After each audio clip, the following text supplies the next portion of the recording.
NDA के banner तले बनी तीसरी बार मोदी सरकार ने मॉनसून सत्र के दूसरे दिन अपना पहला केंद्रीय बजट 2024-25 पेश कर दिया है।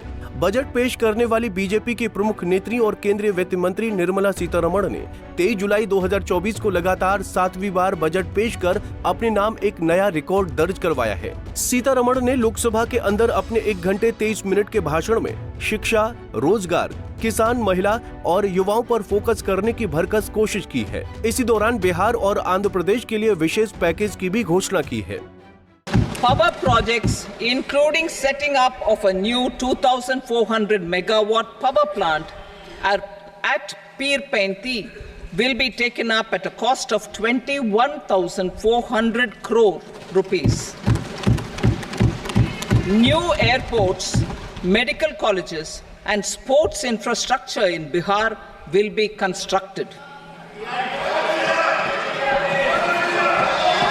An additional allocation to support capital investments will be provided.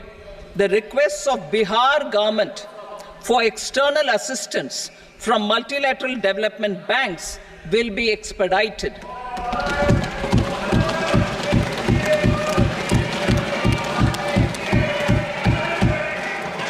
Andhra Pradesh Reorganization Act. Our government has made concerted efforts to fulfill the commitments in Andhra Pradesh Reorganization Act.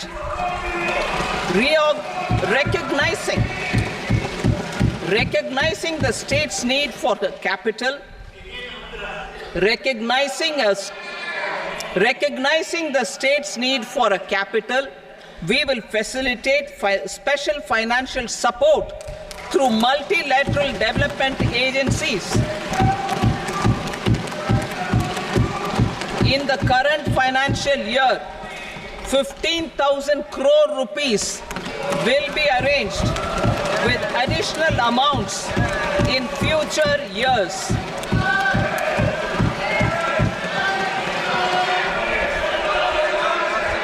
Our government is fully committed to financing and early completion of the Polavaram irrigation project, which is the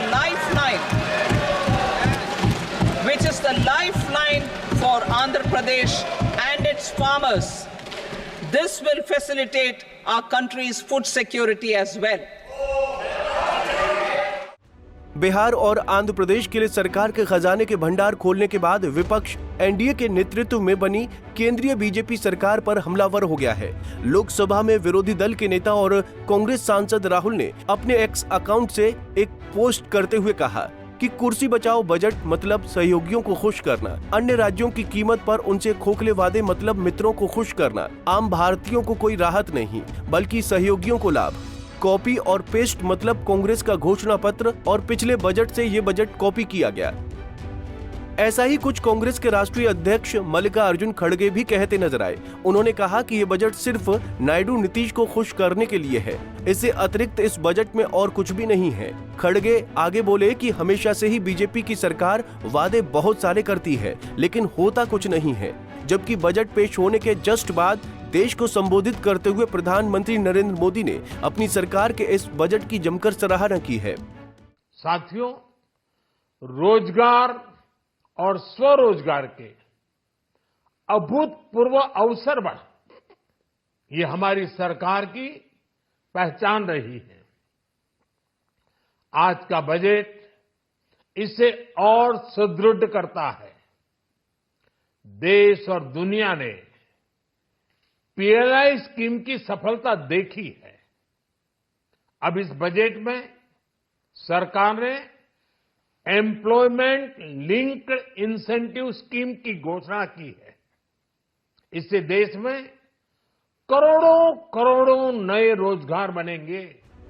बीते लोकसभा चुनाव में बिहार में NDA का हिस्सा बनी मुख्यमंत्री नीतीश कुमार की JDU के इस बजट के पेश होने के बाद से फूले नहीं समा रहे हैं। गौरतलब है कि बिहार को इस बजट में 59,000 करोड़ रुपए का विशेष पैकेज दिया गया है। उम्मीद से ज्यादा बड़ा पैकेज पाकर मानो नीतीश कुमार खुशी से गदगद हो उठे हैं। उन्होंने मुस्कुराते हुए मीडिया के कैमरे पर कहा, मैंने लगातार बिहार के विशेष दर्जे के लिए बात की है। मैंने एनडीए से भी कहा है। मैंने एनडीए से कहा है कि हमें या तो विशेष दर्जा दें या विशेष पैकेज दें।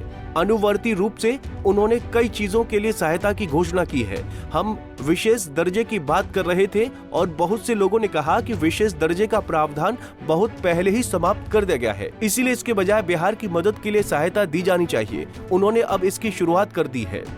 तो वहीं दूसरी ओर आंध्र प्रदेश को 15,000 करोड़ रुपए का विशेष पैकेज मिलने पर राज्य की सत्ता पर काबिज चंद्रबाबू नायडू की टीडीपी के पदाधिकारियों ने केक काटकर अपनी खुशी का इजहार किया है। गौरतलब है कि बीते लोकसभा चुनाव में एनडीए को लीड करने वाली बीजेपी 400 पार का नारा देकर महज 240 सीटों पर सिमट कर रह गई है, जिसके बाद केंद्र में बहुमत साबित करने के लिए उसे चंद्रबाबू नायडू की टीडीपी और नीतीश कुमार की जेडीयू के कंधों पर सवार होना पड़ा था। तब जाकर तीसरी बार केंद्र में एनडीए के नेतृत्व में बीजेपी ने सरकार बनाई थी। राजनीतिक जानकार उसी वक्त ये कयास लगा रहे थे कि नायडू और नीतीश पलटी मारकर विपक्षी ब्लॉक इंडिया का हिस्सा बन सकते हैं।